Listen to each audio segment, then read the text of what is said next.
Good morning, it's Shannon here from houseimprovements.com, and today is first day of my vlog for the garage build that we're going to do. We're going to be hopefully doing a few little videos on this project as well, but mostly it's going to be a vlog.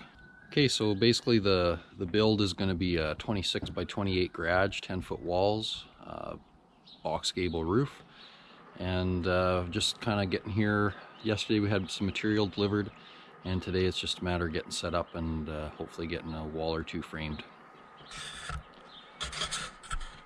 So there you can see the pads all poured. No driveway in or anything yet. We've got material around the yard. Trusses should show up in a couple more days.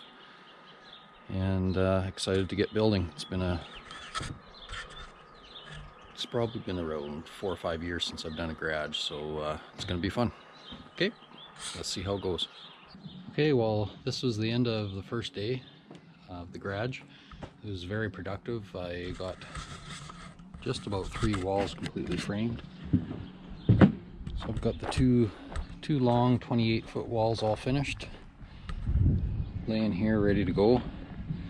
And this one back wall here is really close. I just need a little bit more sheeting on there, but actually I ran out of nails, so close enough to the end of the day. I'm just going to shut down, and we'll see what happens tomorrow.